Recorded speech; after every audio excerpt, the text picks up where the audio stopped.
Si le changement ne vient pas à toi, provoque-le. C'est ce que ma mère m'a dit un jour et je pense que ça va changer ma vie. Et pourquoi pas la vôtre? Je sais pas si t'es dans la même situation que moi, mais j'en suis arrivé à un point où j'attendais le changement désespérément. J'attendais que quelque chose change. J'attendais un changement dans ma vie tout simplement. Mais arrivé le jour où j'expliquais à ma mère que j'attends ce changement désespérément, mais que j'ai l'impression qu'il n'arrivera jamais en fait. C'est là que ma mère me dit, n'attends pas que le changement vienne, provoque-le.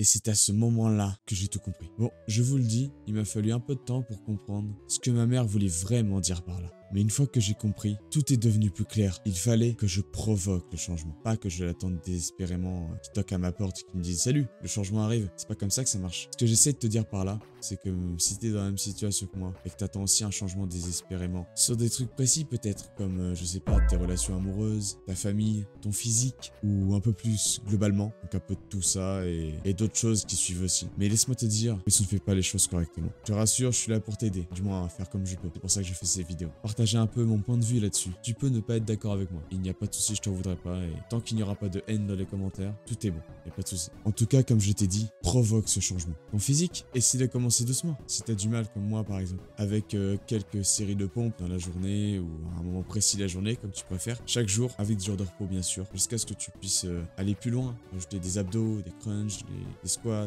des cordes à sauter, je sais pas ce que tu veux. Tu as compris ce que je voulais dire, je pense, etc., etc. C'est valable pour tout en fait. Et surtout, les choses importantes à retenir, c'est de ne pas perdre confiance en soi. Justement, tu vas gagner cette confiance en provoquant le changement, en essayant les choses, en battant tes peurs. Je vais pas te mentir, pour moi comme pour toi, cela va être très dur. Ça va être sûrement un gros challenge, mais il ne faut pas abandonner. Pourquoi? Parce que tout simplement, après tout ça, quand on aura fait tout ça, quand on aura passé tout ça, on sera fiers de nous et on aura gagné ce qu'on voulait gagner depuis le début, depuis des années, qu'on n'avait jamais réussi auparavant. Et que maintenant, ça y est, on l'a fait. Et voilà, c'est tout ce que je voulais te dire. N'abandonne pas, provoque le changement, bats tes peurs et fais-le maintenant. Ne repousse pas à demain. Pire chose, c'est la première fois que je fais ce genre de vidéo motivation comme ça. D'habitude, je suis juste le mec à regarder ce genre de vidéo. Mais là, je me suis dit, avec ce que j'ai appris, cette phrase, je me devais de la partager. Parce que, en quelque sorte, généreux. Si ça t'a plu, n'hésite pas à mettre un like, à t'abonner si tu veux plus de vidéos comme ça. Ou sinon, je fais des vidéos multi-gaming et chant quelquefois, etc. N'hésite pas à partager la vidéo à tous ceux ou toutes celles qui sont dans le même pétrin que toi et moi, pour qu'ils s'en sortent en soutien.